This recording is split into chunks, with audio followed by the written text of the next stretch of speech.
E para iniciar o nosso painel, convido o professor Edgar Rebouças, que é o coordenador do Observatório da Mídia, Direitos Humanos, Políticas e Sistemas da Universidade Federal do Espírito Santo.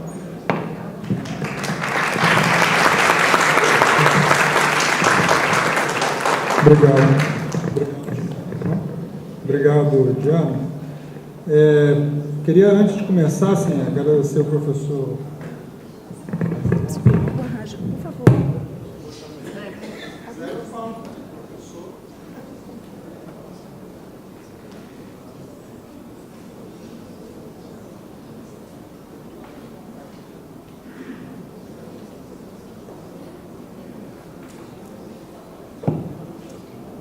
Obrigado. Então, queria agradecer ao procurador Godoy, que a gente esteve junto num evento em São Paulo e conversamos um pouco dessa iniciativa aqui, de que forma talvez eu pudesse vir ajudar, já que eu trabalho com essa atividade do Observatório da Mídia já há alguns anos.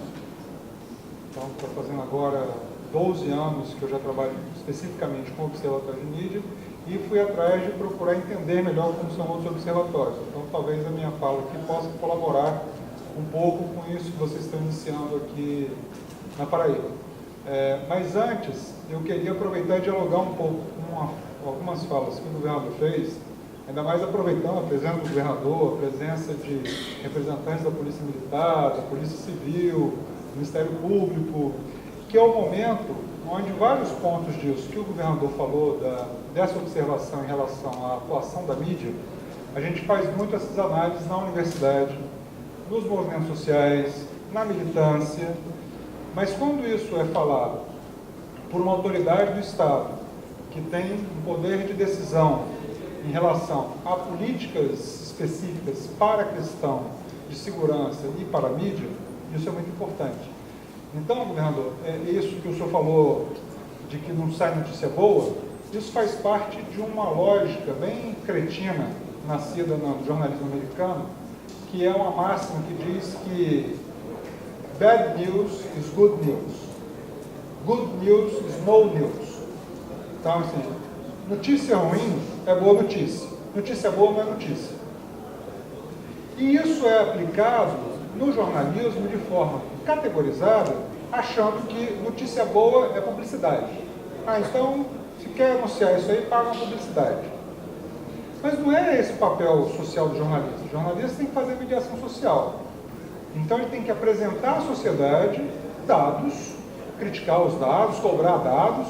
Não é achar que tem 2 mortes lá no bairro, baixou de 40 para 2. Não é para soltar foguete, não, porque não tinha que ter nenhuma. Vamos criticar, mas tem que elogiar que baixou. Só que para fazer isso vai cobrar um anúncio.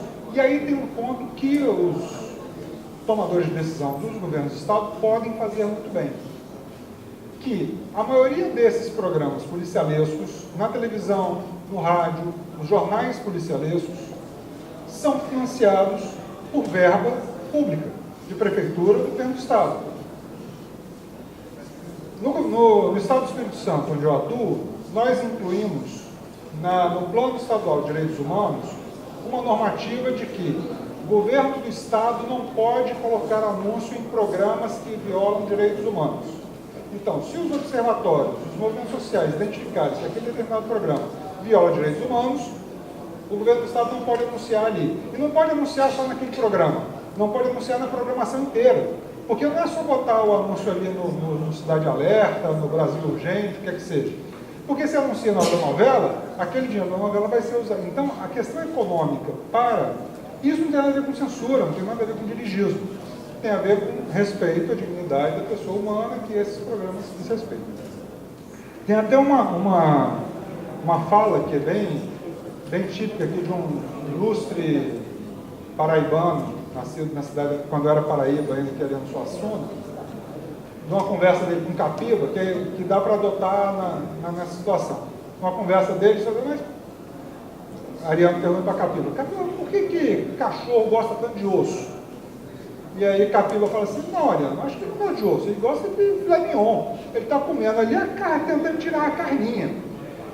Será que esses programas, se oferecessem conteúdo de qualidade, reflexão sobre as questões de segurança, não teria audiência também? sim, teria audiência. Não é só falando de mundo cão, miséria humana que vai trazer audiência. Pode-se qualificar esses programas também dessa forma. Então, eu queria pontuar minha fala a partir desses pontos. Nos Estados Unidos já foi muito estudado, chama-se teoria do mundo cruel, da síndrome do mundo cruel, que os telejornais noticiam tanta violência, até mais do que as registradas no boletim de ocorrência, que as pessoas ficam com medo, igual aquele caso aqui da ordem do toque de recolher. As pessoas ficam com medo por causa de um boato ou por causa da quantidade de incidências de violência na mídia, mas que se andar na rua não vai ver tanta violência assim. Mas passam a acreditar mais na mídia do que nas autoridades constituídas. Eu preparei minha fala em dois momentos. Uma, mais ou menos, teorizando o que vem a ser os observatórios de mídia e qual o papel que eles têm, talvez para colaborar um pouco aqui, de estudos teóricos que eu fiz junto com outros pesquisadores, para a gente entender essa prática que a gente estava exercendo, para que não ficasse só na militância e não só no academicismo também. Então a gente quis entender como são esses observatórios em outros países e aqui no Brasil também. E depois eu mostrar um pouco do observatório, que eu sou um dos coordenadores e onde que a gente atua e resultados que a gente obteve. Esse conceito de observatório, se puder o passador ficou preso?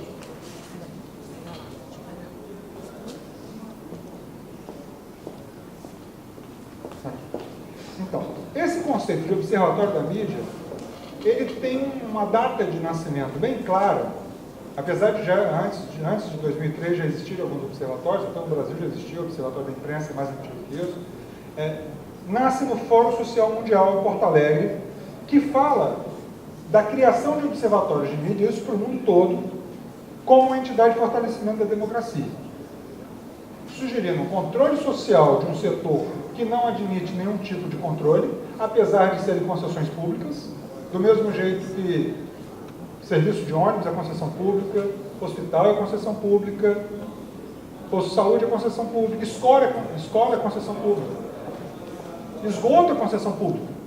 Então, se está um buraco de esgoto na frente da casa das pessoas, as pessoas vão lá e reclamam. Se o ônibus está andando com o pneu careca, as pessoas reclamam. Se o motorista do ônibus está dirigindo bêbado, as pessoas reclamam. Por que um programa que viola os direitos humanos, as pessoas não reclamam? Ah, não, eu estou recebendo de graça. De graça não, isso é uma concessão pública. É dever do Estado dar a comunicação, do mesmo jeito que dá a saúde, dá o transporte. Atender às questões de interesse social e não somente de interesse privado daqueles que são os donos das empresas de mídia. E tentar fazer com que a questão da democracia seja entendida como um todo, e não só a democracia da mídia, quer dizer, as pessoas terem mais acesso aos meios de comunicação. Discutir democratização da mídia faz com que as pessoas pensem também em outros processos democráticos. E também saiu como uma recomendação da Conferência Nacional de Comunicação de 2009, e essa daí eu tive uma certa culpa, que eu fui o redator dessa resolução, como saiu, e acabou sendo aprovado por unanimidade, que ela é dividida em dois pontos, onde que as emissoras de concessões públicas têm que ter uma ouvidoria, tem que ter um atendimento ao telespectador, um atendimento ao ouvinte. Não para saber, como a gente estava conversando com o Nils Meirelles aqui, para saber qual é o modelo do brinco que a atriz está usando agora. Não. É para dizer, eu não gostei da forma como o sotaque do Rodrigo Santoro está, sotaque baiano, vagabundo aí que arranjaram para ele. Pode falar isso. Ah, mas ele é um ator. Não interessa. Então coloca um ator baiano para fazer. Se essa for a reclamação das pessoas que não estão gostando daquele sotaque. Então, esse tipo de coisa tem que acontecer, mas a sociedade não sabe que pode fazer isso, mesmo sendo uma concessão pública. E um outro ponto que a gente conseguiu colocar e ser aprovado, foi esse ponto que é muito importante, que é viabilizar mecanismos para a criação e manutenção de observatórios de mídia para acompanhamento, análise e sistematização, exatamente isso que foi falado aqui, que vocês estão pretendendo fazer, mas que seja no âmbito das universidades públicas, exatamente aqui. Então parece que vocês pegaram a proposta que saiu lá da Confecom e aplicaram, mas que tem que ter envolvimento do governo do Estado, das polícias, da sociedade civil, sobretudo da sociedade civil, porque não adianta ser um observatório chapa branca. Ele tem que ser um observatório onde tem os negros, as mulheres, os gays, os jovens, todo mundo participando. E aí é um sentimento que eu estou tendo aqui, porque quando a gente faz nossas audiências de observatório, a maioria da moçada que vem é o pessoal LGBT, é de mulheres, é de negros, é de jovens, é de trabalhadores, é pouca autoridade. Aqui tem um monte de autoridade. Então, que bom que a gente está conseguindo mostrar para as autoridades. E a partir de... Foi um estudo que eu e a pesquisadora Patrícia Cunha fizemos, a partir de 2009, publicamos em 2010, onde a gente levantou observatórios, a gente identificou 145 observatórios de mídia em 23 países. Conseguimos coletar informações de 77 observatórios que nos responderam, do mundo todo. E vimos que padrões que esses observatórios seguem. Esse estudo está publicado, está ali até a referência, mas eu vou deixar esse material com vocês, depois vocês podem acompanhar todo. E aí a gente viu que eles estão todos em países democráticos, mas mesmo nesses países democráticos, discutir qualidade da mídia, discutir conteúdo de mídia, é um assunto tabu, porque é tratado como censura. Não tem nada a ver com censura. É participação da sociedade na discussão de algo que é tão central na vida das pessoas.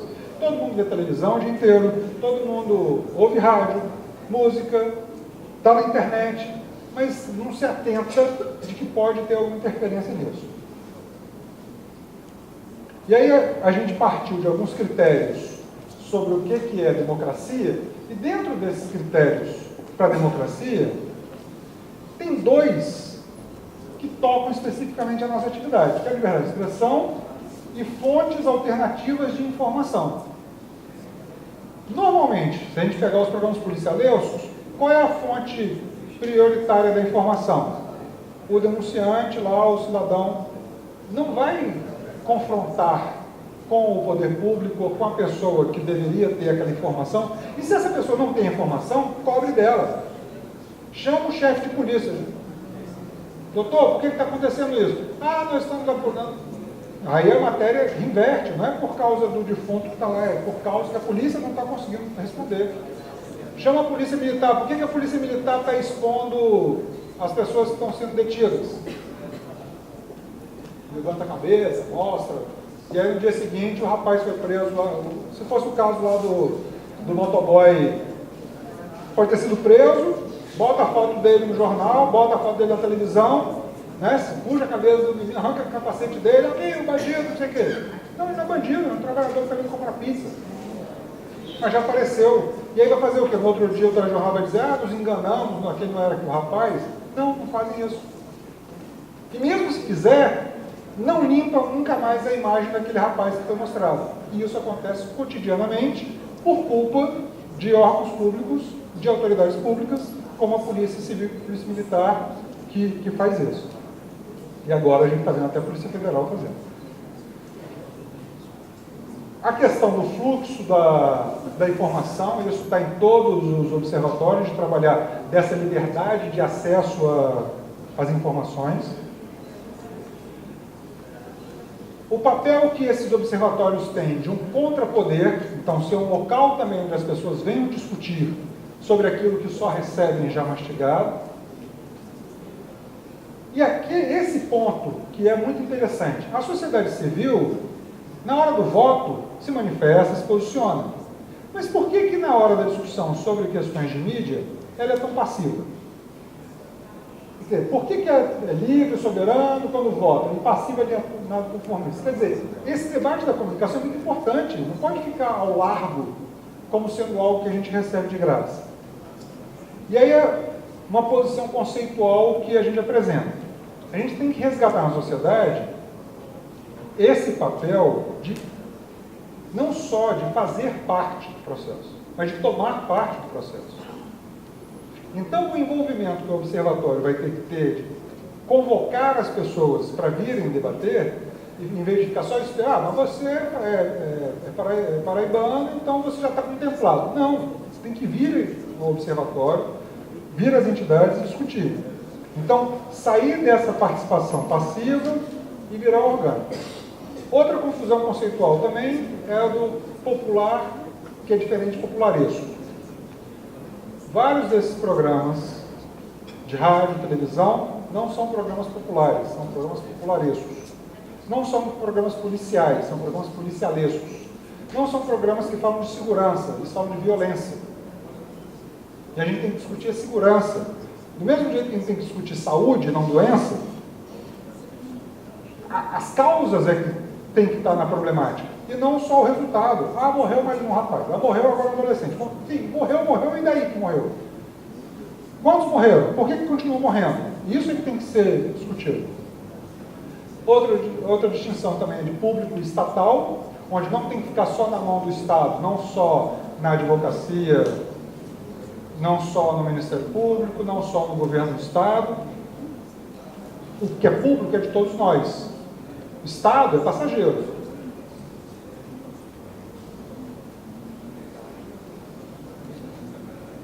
Esses pontos também são bem conceituais, que estão nesses textos que vocês vão poder ver. E aí, como que funcionam na prática esses observatórios? Trabalham dentro de movimentos sociais.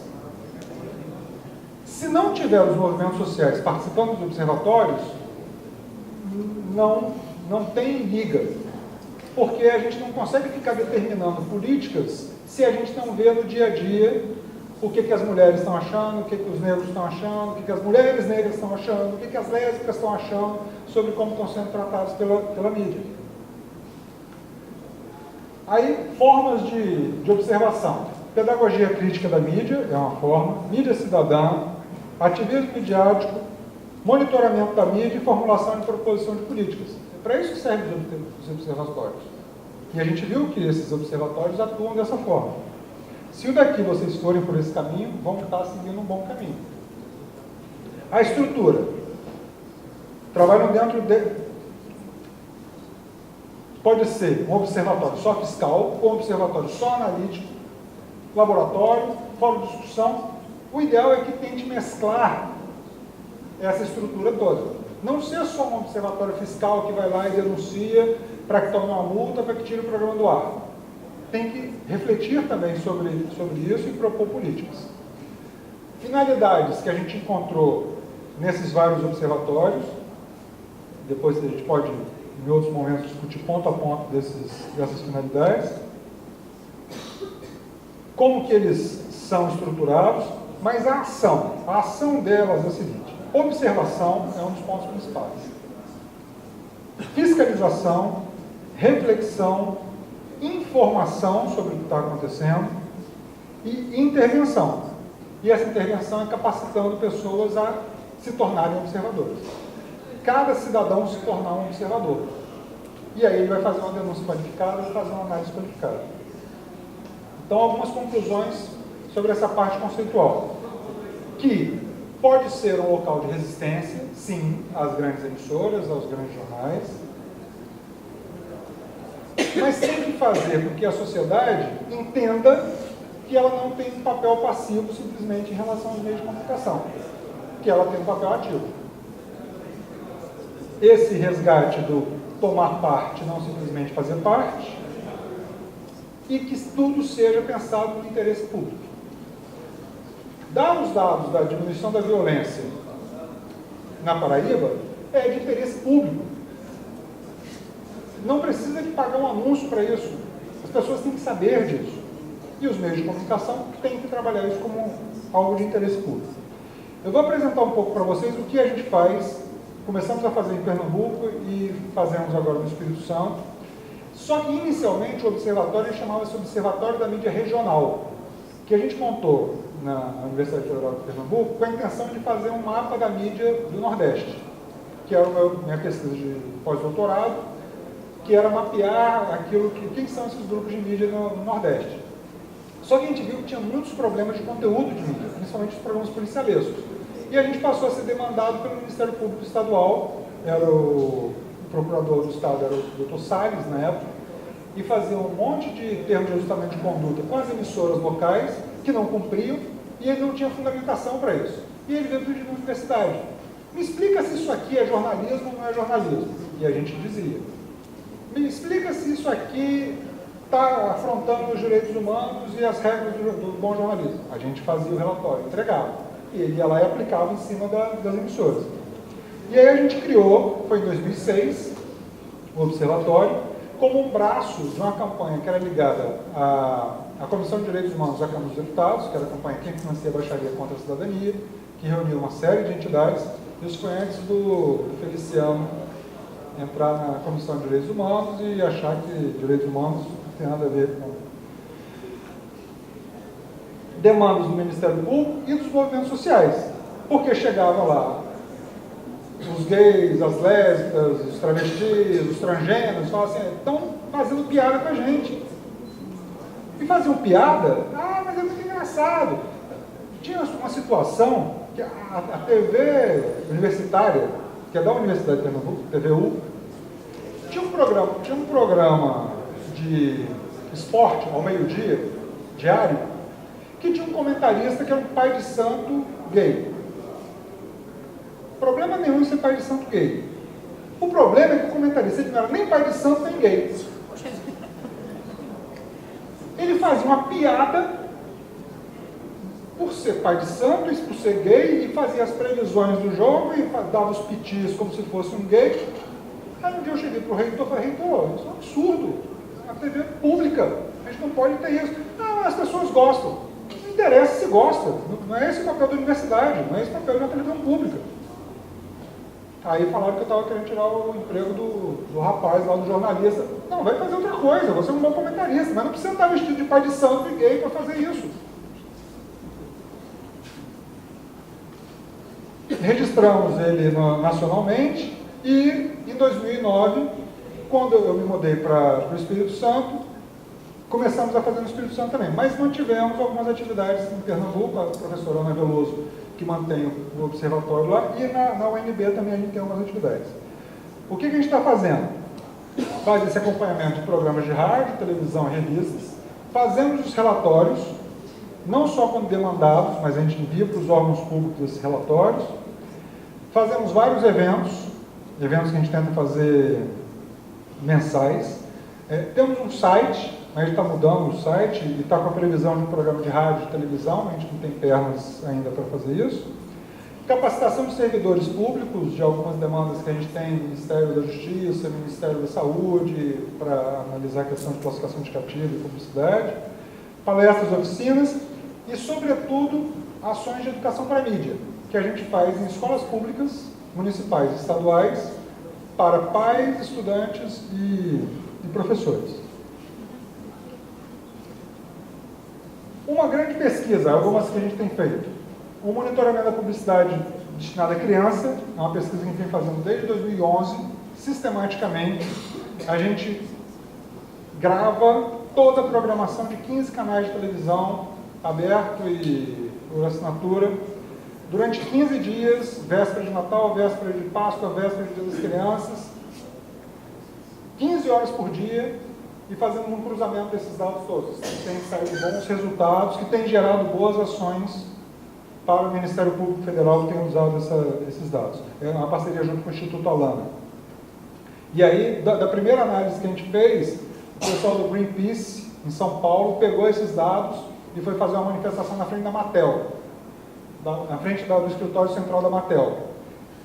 O escritório da Matel em Nova York ficou puto da vida, chamou o presidente da América Latina em Nova York, deu uma esculhambação no cara. Por que ele deixou acontecer isso? Deixou acontecer isso porque a Mattel coloca Barbie, Hot Wheels, Polly Pocket o tempo inteiro das crianças, as meninas, compra. E a gente só mostrou isso. Em outros países, eles assinam termos de responsabilidade dizendo que não vão fazer desse jeito. Mas no Brasil, a terra do Bang Bang, pode tudo, eles fazem. E eles mudaram a posição deles. Teve uma grande repercussão em jornais, em TVs, essa pesquisa. Uma outra que a gente faz é essa cartografia da mídia. A gente chegou a fazer a cartografia da mídia de Pernambuco, e agora estamos terminando a cartografia da mídia do Espírito Santo, que é o Quem é Quem, Que relações políticas, religiosas, essa rádio pertence ao pastor, e esse pastor também é político, mas ele é primo do prefeito, que é o dono do supermercado, que anuncia, e a gente faz esses cruzamentos para tentar entender o quem é quem na mídia. Programas policialescos. Esse daí é a nossa base. A gente pega e faz acompanhamento e vai em cima. Esse daqui do Balanço Geral, o apresentador foi o deputado estadual mais votado na última eleição. Na última pesquisa, semana passada, para a Prefeitura de Vitória, ele está na frente. E aí é um programa bem típico desse, de que bandido bom é bandido morto, de que quem defende direitos humanos tinha que levar bandido para casa, coisas do gênero. Mas o pior de tudo é que foi meu aluno.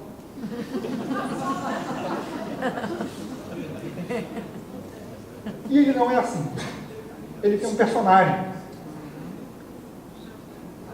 E quando eu encontro com ele, eu falo, Amaro, o que é isso?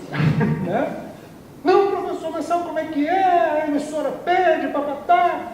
Sim, a emissora é a TV Record, que pertence a uma igreja.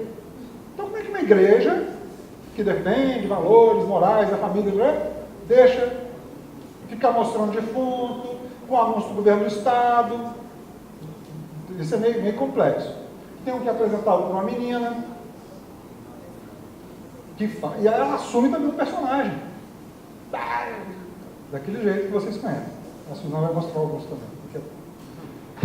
E geraram algumas pesquisas acadêmicas, de mestrado, de doutorado, de conclusão de curso, nessas linhas que a gente atua. Mídia e direitos humanos, indústrias midiáticas e políticas de comunicação. A gente trabalha em 3 frentes nas pesquisas, que geram artigos publicados em revistas, trabalhos apresentados em congressos e ações que a gente acredita que pode mudar. A gente faz uma série de seminários que a gente tenta fazer mensais, sempre com temáticas que estão bem atuais. Esse projeto nosso, Comunicae, que é esse da gente ir nas escolas públicas, trabalhando com crianças, é muito legal, porque as crianças têm uma resposta muito interessante com a leitura crítica que a gente ensina para eles. E esse foi um projeto que a gente fez nos últimos 2 anos, de um projeto que a gente ganhou do Ministério da Educação, de capacitação de jornalistas para direitos humanos. Então a gente fazia oficinas nas redações, fazia oficinas na universidade, só sobre, meu amigo, você está prestando atenção nisso que você está fazendo? E a gente conseguiu mudar um pouco essa relação, porque muitos dos jornalistas não se atentavam que aquilo ali era um desrespeito aos direitos humanos. E a gente fez essas oficinas e foi bem proveitoso, em parceria com o Sindicato de Jornalistas.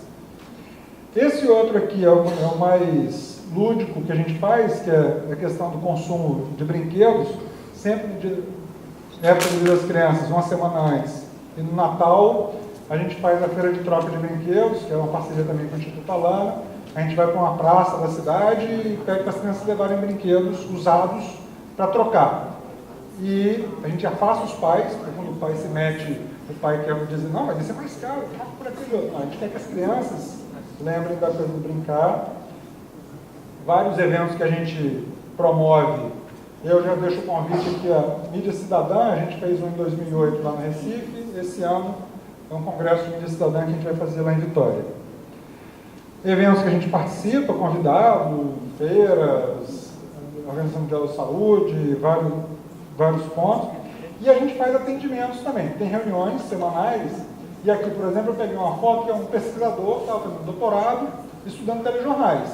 E a gente tem uma área que a gente faz o monitoramento, a gente tem os canais de TV, tem as rádios que a gente grava, e a gente fornece dados para as pesquisas específicas. E tem também um centro de documentação que a gente recebe livros e faz várias discussões semanais.